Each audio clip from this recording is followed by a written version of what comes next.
அல்லாஹு தஆலா கேட்கிறார், சூரா அல்-அன்கபூத்துடைய ஆரம்ப வசனங்களை படித்து பாருங்கள். அஹஸிபன் நாஸு அய்யுத்ரகு அய்யகூலு ஆமன்னா வஹும் லா யுஃப்தனூன். மூமின்கள் எண்ணிக்கொண்டார்களா அல்லது மக்கள் எண்ணிக்கொண்டார்களா, நாங்கள் நம்பிக்கை கொண்டு விட்டோம் என்று சொல்லிவிட்டால் அவர்கள் அப்படியே விட்டுவிடப்படுவார்கள் சோதிக்கப்படாமல் என்று அவர்கள் எண்ணிக்கொண்டார்களா? வலகத் ஃபத்தன்னல் லதீன மின் கப்லிஹிம். இவர்களுக்கு முன்னுள்ளவர்களையும் திட்டமாக நாம் சோதித்திருக்கிறோம். அல்லாஹ் சொல்கிறான், ஃபலயஅலமன்னல்லாஹு அல்லதீன ஸதகு. அல்லாஹு தஆலா பிரித்தறிய விரும்புகிறான் உண்மையாளர்கள் யார், பொய்யர்கள் யார் என்பதாக. உண்மையாக அல்லாஹ்வை ஈமான் கொண்டவர்கள் யார் அல்லது உலக ஆதாயத்திற்காக ஈமான் கொண்டவர்கள் யார் என்று அல்லாஹ் பிரித்தறிய விரும்புகிறான். இந்த உலகம் எப்படி என்றால், துபிஅத அலா கதரின் வ அன்த துரீதுஹா ஸஃவம் மினல் அக்தாரி வல் அக்தாரி வ முகல்லிஃபுல் அய்யாமி ضد திபாஇஹா முததல்லிபுன் ஃபில் மாஇ ஜஸ்வத நாரி. சொல்கிறார்கள், இந்த உலகம் சோதனையின் மீதுதான் அமைக்கப்பட்டிருக்கிறது. சோதனையே இல்லாமல் எனக்கு உலக வாழ்க்கை வேண்டும் என்றால் இதனுடைய இயற்கையை மாற்ற நினைப்பவனை போல, தண்ணீரிலிருந்து நெருப்பை எதிர்பார்ப்பவனை போல இந்த துன்யா இத்தகைய சோதனைகளுக்கு உரிய இடமாக உரிய காலமாக இருக்கிறது. ரசூலுல்லாஹி ஸல்லல்லாஹு அலைஹி வஸல்லம் அவர்களிடத்திலே கேட்கப்பட்டது, அல்லாஹ்வின் தூதரே,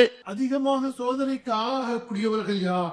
நபி ஸல்லல்லாஹு அலைஹி வஸல்லம் சொன்னார்கள், நபிமார்கள். பிறகு கேட்கப்பட்டது, அல்லாஹ்வின் தூதரே, அடுத்து யார் என்பதாக ரசூலுல்லாஹ் ஸல்லல்லாஹு அலைஹி வஸல்லம் சொன்னார், சும்மல் அம்ஸல் சும்மல் அம்ஸல். அதற்கு அடுத்து அவர்களை போன்றவர்கள் அவர்களை போன்றவர்கள். யுப்தலர் ரஜுலு அலா கதரி தீனி. ஒரு மனிதனுடைய மார்க்க பற்றிற்கு ஏற்ப அவன் கண்டிப்பாக சோதிக்கப்படுவான். அவனுடைய மார்க்க பற்று உறுதியாக இருந்தால் அவனுடைய சோதனையும் அதிகமாகத்தான் இருக்கும். அவர்களுடைய மார்க்க பற்று பலவீனமாக இருந்தால் அந்த பலவீனத்திற்கு ஏற்ப அவன் சோதிக்கப்படுவான்.